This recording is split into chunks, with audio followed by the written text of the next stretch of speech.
Okay, it's finally here. We are making history tonight. First, there was Frankenstein. Then there was Bride of Frankenstein. Then there was Abbott and Costello Meet Frankenstein. Now the movie that will still be grossing us out 20 years from now. And now I'm going to go farther than that. This is a movie more disgusting than Let Me Die a Woman, that 1978 classic showing actual surgical footage of a man being turned into a woman. You've heard about this movie. It's here, a perfect 100 on the vomit meter. I'm talking about Frankenhooker. It's not that we haven't seen this story before. It's a combination of every brain research, mad scientist, and psycho movie of the past 30 years. It even reminds you of Ed Gain, that famous Plainfield, Wisconsin handyman and psycho, one who collected the body parts and skinned them like deers and danced around in the moonlight with their skin strapped to his body. Fun Ed, as we like to call him around the trailer house. He was the inspiration for Psycho, and more important than that, the Texas Chainsaw Massacre. But see, this is not just another exploding head flick. This is a romantic comedy. I'm not kidding, it's a black comedy, but it's so far beyond black that it's more like a black hole comedy. It's a movie that'll probably get laughs on Friday nights at the Nevada State Institute for the Criminally Insane, and as you all know, that's the highest compliment I ever give a movie. So let me put it this way. When they sent this movie over to the MPAA ratings board in LA to have it screened, the head honcho called up the distribution company and said, I'm going to do you guys a favor. I'm going to rewind this film and send it back to your office and return your check for the screening fee, and then we're both going to act like it never happened because we don't have an S rating over here. And the distribution executive said, S rating? You mean for sexy? And the guy said, no, for So for a while, the company considered this new ad campaign that would say, Frankenhooker, first movie in history to be rated S. So I don't want to spoil this experience for you by telling you too much about the plot, so I'll just say that this movie was made by the great Frank Henenlotter, who made the immortal Basket Case and Brain Damage.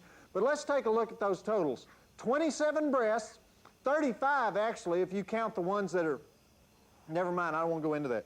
14 dead bodies, exploding heads, brain in a jar, brain in a fish tank, drill through the head psychotherapy, head slicing, girlfriend eating lawnmower, bunion filing, candlelight dinner with a severed head, Beaujolais poured through her mouth, spewing body parts, exploding hookers, cameo appearance by John Zackerly, the great John Zackerly, that creepy late-night movie host of the 50s and 60s, that man who started it all, excellent Morton Downey Jr. impersonation, heads roll, arms roll, legs roll, everything rolls in this movie, and a special Drive-In Academy Award nomination for Patty Mullen, a former Penthouse Pet of the Year, as Frankenhooker. She staggers down 42nd Street with suture marks all over her body, gives new meaning to the phrase, want a date?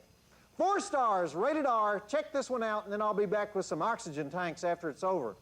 I'm proud to be presenting this work. You don't get this stuff on the Discovery Channel movie. A lot of surprises in there. Did you recognize the blimpola Louise Lasser as Little Jeffrey's mom? And that was a stunning performance by James Lorenz as Jeffrey, especially when he says, after all, I'm not killing anybody. It's the crack that's going to kill them. If they don't want to do it, they can just say no. I've never seen anything like this movie. That was Joseph Gonzalez as Zorro the Pimp, who sets a world record for gold neck chains. Remember when he says, my woman just blew up on me. Destined to be a classic, and you saw it here first. Now, right now, we've got just a little time for Joe Bob's Advice to the Hopeless, and here's a letter that came in from Shelley Ray Cuffman of Carrollton, Texas, and she says, Dear Joe Bob, my kid brother put my multivitamins in the microwave and nuked them on high for 3 minutes. Later, I found that he had squirted all of my facial beauty products into a bowl and froze them in the meat freezer. Why is this happening? Just this morning, I saw him suspiciously eyeing a bottle of my soft contact saline solution. Well, dear Shelley Ray, what's your brother's name? Because I'd like to invite him to a party.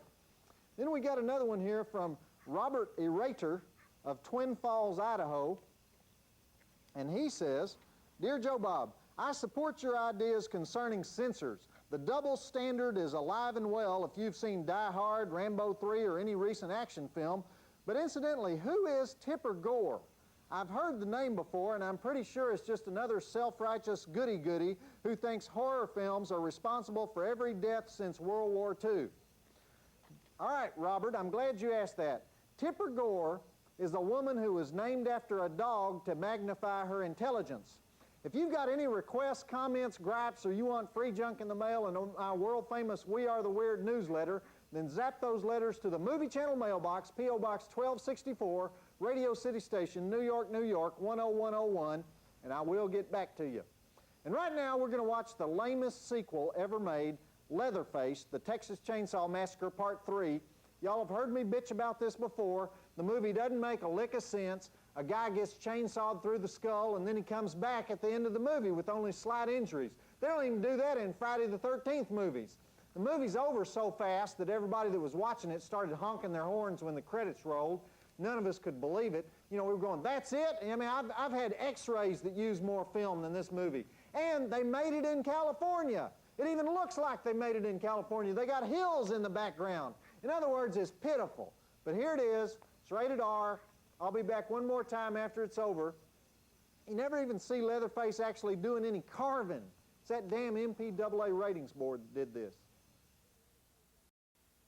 Well, I told you it was pitiful. One more thing. The Starlight Drive-In in Durham, North Carolina is open again after being closed for 13 years. Bob Groves and Kathy Wrights bought it, added a video rental store, dollar car night, flea market, and a gun shop. So now you can purchase firearms and watch movies without ever leaving the privacy of your car, just like God intended. Y'all know what the difference is between a terrorist and a woman with PMS? You can negotiate with a terrorist. Joe Bob Briggs, the drive-in will never die.